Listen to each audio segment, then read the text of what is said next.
Hi everyone. Law of cosines. Quick. Here are three things, our three formulas, if you will. So here's how they work. No, that's too much. I tried to make a quick video. I'll tell you how it works tomorrow. Here's what we do. So if I want to find side A, side B, or side C, meaning those are the missing sides, obviously I'm going to pick the correct one.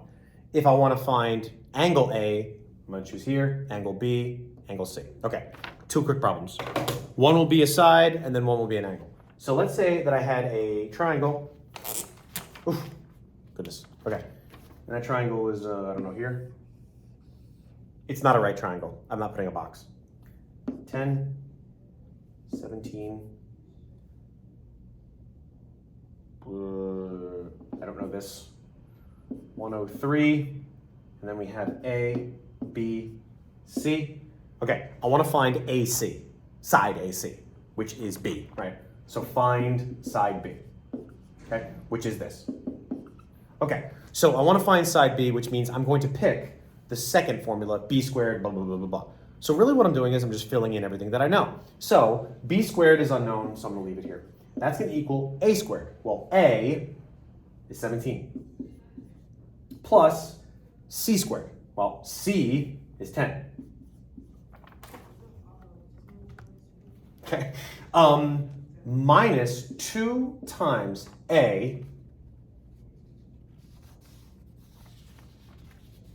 which again is 17. Sorry, my brain actually just stopped for a second. Times C, which is 10 again. Okay, and then it's times cosine of B, and B is 103. All right. So here's the beauty of what's happening here. You're putting this entire thing in the calculator straight up. Like there's no if, ands, or buts when it comes to finding a side measurement, right? So let's do that. So we're gonna have 17 squared plus 10 squared minus 2 times 17 times 10 times cosine, straight up cosine, not inverse, of 103. And I get 465, which is clearly not the answer yet, because remember it's B squared, so I have to square both sides. So it's B squared is gonna equal 465.48, whatever. And then I'm gonna square root both sides, so I'm gonna square root the answer. And I'm gonna get 21.6, roughly. That's the answer, that's it. Okay, not bad. Now let's do an angle, right? Angles are a little bit different. So let me erase this, hopefully you got it. Take a picture.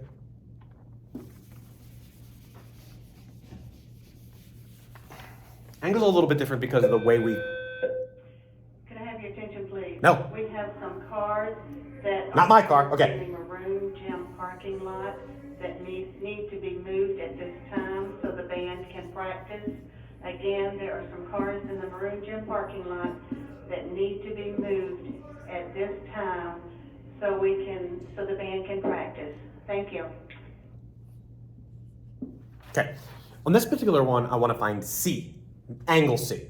Now, here's what's really interesting about this. I don't know angle C, but I have all three other measurements. This would be what we call a side-side-side triangle. So, because I'm looking for angle C, I'm gonna pick the third problem, right?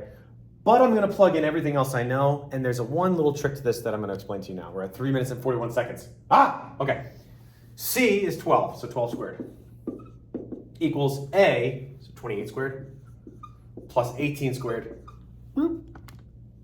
minus 2 times A again is 28, times C, which is 18, I'm sorry, B, times cosine of C. Okay, here's the trick. The trick is we're not putting this entire thing in the calculator because it's going to give us something messed up. Here's what you do. You put this in the calculator and find that value, and then you put this in the calculator and find that value. Because what's going to happen is if you try to do this all together, you're going to end up doing a second inverse or an inverse cosine that doesn't work. So 12 squared is 144. That's going to equal just these two parts, right? So 28 squared plus 18 squared is 1,108. Minus, yes, we're leaving the minus there. It's just better to do it this way, I promise you. 18, 1,008 times cosine C. Okay, now we're solving, this is really ugly right here, I'm sorry. Now we're solving this algebraically. The first thing I want to do is I actually want to get rid of this 1108. All right, so we're going to minus 1108 on both sides.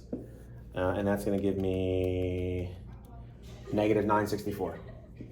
So negative 964 equals negative 1008 times cosine C. Now I'm dividing by negative 1008 on both sides.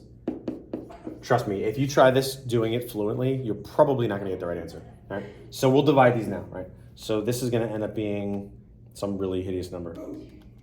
So it's like really ugly, but that's fine because that works well with cosine. Now we're going to do second, or we're going to do inverse cosine of that value, whatever that value is, which is going to equal C. So we'll do second cosine, second answer. That's our answer. Well, we're going to round it to 17, obviously. So my answer is going to be 17 degrees, which is going to be angle C. Okay? So again, when we're looking for sides, just pick the correct one and plug it all in and use your calculator.